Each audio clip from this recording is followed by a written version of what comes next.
Hi hello friends, welcome to my channel. ఈరోజు మన వీడియోలో అయితే అన్నదాత సుఖీభావాకి అర్హులు అనర్హుల లిస్ట్ అయితే వచ్చింది కదా ఫ్రెండ్స్. మీరు అర్హులా అనర్హులా కాదనేది మీ మొబైల్లో ఈజీగా చెక్ చేసుకోవడం ఎలా అనేది ఈ వీడియోలో చెప్తాను. ముందుగా మన వీడియోని లైక్ చేసి సబ్స్క్రైబ్ చేయండి. నేనైతే ఈ లింక్ని అయితే కింద మన వీడియో కింద అయితే లింక్ చేశాను. ఆ లింక్ ద్వారా మీరైతే ఈజీగా అర్హులా అనర్హులా అనేది చెక్ చేసుకోవచ్చు.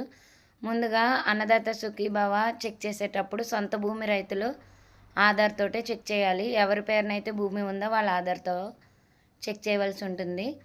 ఇక్కడ ఆధార్ నెంబర్ అని ఉన్న దగ్గర అయితే మనం ఫస్ట్ ఆధార్ నెంబర్ అయితే ఎంటర్ చేసుకోవాలి.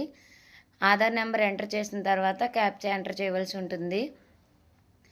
అన్నదాత సుఖీభావాకి అర్హుల అనర్హుల లిస్ట్ అయితే వచ్చింది ఫ్రెండ్స్. మీరైతే ఇలా ఈజీగా చెక్ చేసుకుని మీరు అర్హులా కాదో చూసుకుని సచివాలయంలో సంప్రదిస్తే సరిపోతుంది. ఇలా ఆధార్ నెంబర్ ఎంటర్ చేసిన తర్వాత క్యాప్చా అయితే ఎంటర్ చేయవలసి ఉంటుంది. ఈ వీడియో మీకు నచ్చితే కనుక మీ ఫ్రెండ్స్కి కూడా ఫార్వర్డ్ చేయండి. ప్లీజ్ లైక్ చేయండి. మీరు ఇచ్చే చిన్న లైక్ నాకు సపోర్ట్గా ఉంటుంది. మన వీడియో ఎక్కువ మందికి రీచ్ అవుతుంది. ఆధార్ నెంబర్ ఎంటర్ చేసిన తర్వాత ఇలా క్యాప్చా అయితే ఎంటర్ చేసుకుని కింద సెర్చ్ బటన్ అయితే ఉంది కదా ఫ్రెండ్స్, సెర్చ్ అని క్లిక్ చేయాలి. సెర్చ్ అని క్లిక్ చేసిన తర్వాత ఎవరి ఆధార్ నెంబర్ అయితే ఎంటర్ చేసామో వాళ్ళ పేరు, ఊరి పేరు, మండలం, వాళ్ళు ఎలిజిబులా లేదా, ఈకేవైసీ కంప్లీటా లేదా అనేసి చూపిస్తుంది. ఇప్పుడు మీకైతే నేను అది మన వీడియోలో చూపిస్తాను చూడండి. ఇలా క్యాప్చా ఎంటర్ చేసిన తర్వాత సెర్చ్ అని నొక్కాలి.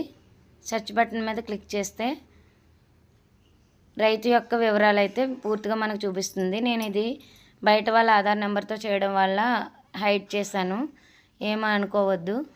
లాస్ట్లో అయితే ఇలాగ విలేజ్, డిస్టిక్, మండలు, స్టేటస్, రిమార్క్స్ అయితే చూపిస్తుంది. ఇప్పుడు చూడండి, నేను రైతు పేరు అయితే బ్లర్ చేశాను. స్టేటస్ వచ్చేసి ఎలిజిబుల్, ఈకేవైసీ కంప్లీట్ అని వస్తుంది. అర్హులు కాని వారికి ఇక్కడ నాట్ ఎలిజిబుల్ అని వస్తుంది, ఈకేవైసీ నాట్ కంప్లీటెడ్ అని వస్తుంది. ఈ ఇన్ఫర్మేషన్ అయితే మీకు తప్పకుండా ఉపయోగపడుతుందని నేనైతే అనుకుంటున్నాను ఫ్రెండ్స్. మన వీడియో కనుక మీకు నచ్చినట్టయితే లైక్ చేసి సబ్స్క్రైబ్ చేయండి. మీ ఫ్రెండ్స్ అండ్ ఫ్యామిలీకి ఫార్వర్డ్ చేయండి.